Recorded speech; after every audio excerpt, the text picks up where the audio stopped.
Dans cette vidéo, je vais vous montrer comment personnaliser le code CSS de votre site WordPress. Ça va vous permettre de faire des personnalisations un peu plus avancées parce que parfois, par le constructeur de page ou par votre thème, vous pouvez être limité dans les personnalisations et pas vraiment pouvoir faire ce que vous voulez. Tandis qu'avec le code CSS, vous pourrez vraiment faire la mise en forme que vous souhaitez. Bon, bien sûr, il faut avoir des notions dans ce langage, mais vous verrez que les bases sont très faciles à apprendre. Et là, je vais vous montrer comment personnaliser sur votre site et 3 astuces qui vont vous aider si vous souhaitez modifier votre code CSS. Et juste avant de commencer, si vous souhaitez vraiment développer vos compétences sur WordPress, eh bien, je vous invite à vous abonner à cette chaîne, comme ça vous ne louperez aucun tuto. Donc c'est parti, on se retrouve sur mon ordinateur. Et la première solution pour modifier votre code CSS, c'est la plus simple.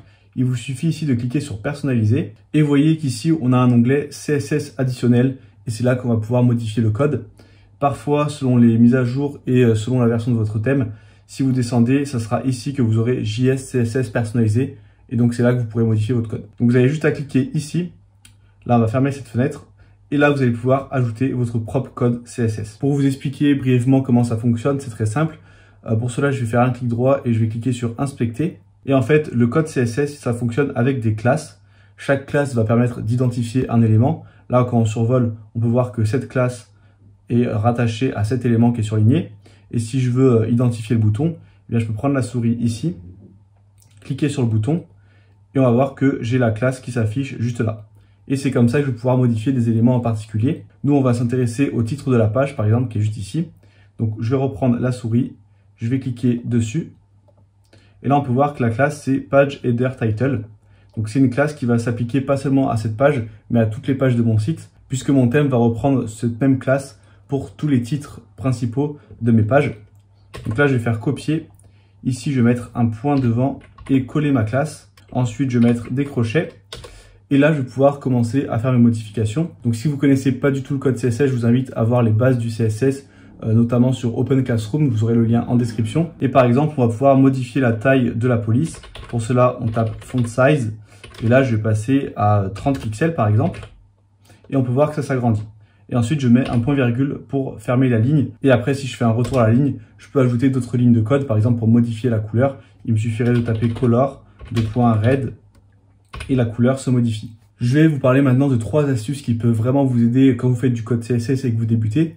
La première, c'est si vous voyez que vous avez tapé une ligne de code, mais que celle-ci n'a aucun impact sur votre site. Par exemple, imaginons que j'avais tapé Color red et que le texte restait noir. Eh bien, la plupart du temps, il vous suffit de taper point d'interrogation et important pour que le code soit pris en compte.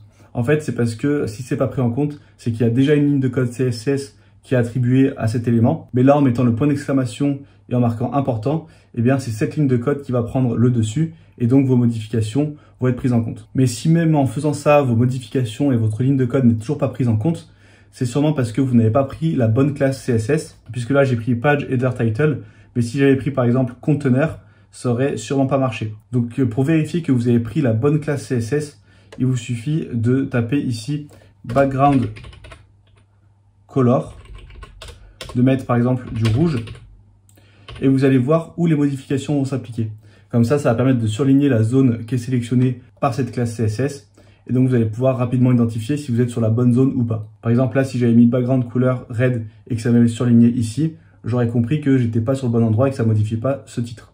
Et une dernière astuce CSS qui peut être pratique, c'est si vous voulez faire disparaître un élément, mais que vous ne trouvez pas l'option dans votre thème pour enlever cet élément, eh bien il suffit d'identifier sa classe CSS, et ensuite vous avez juste à taper display .none, et là vous voyez que l'élément va disparaître. Ça, vous pouvez le faire avec n'importe quel élément de votre site et parfois ça peut être utile. On arrive maintenant à la fin de cette vidéo sur le CSS. J'espère qu'elle vous aura permis de savoir comment le modifier sur WordPress. Si c'est le cas, n'hésitez pas à liker et commenter pour améliorer son référencement. Si vous n'êtes pas encore abonné à la chaîne, vous êtes libre de le faire dès maintenant en cliquant juste ici. Et si vous voulez aller plus loin et vraiment développer vos compétences sur WordPress, vous pouvez rejoindre gratuitement le Club WordPress. C'est le bouton qui est juste en dessous. Comme ça, vous recevrez des conseils exclusifs directement dans votre boîte mail.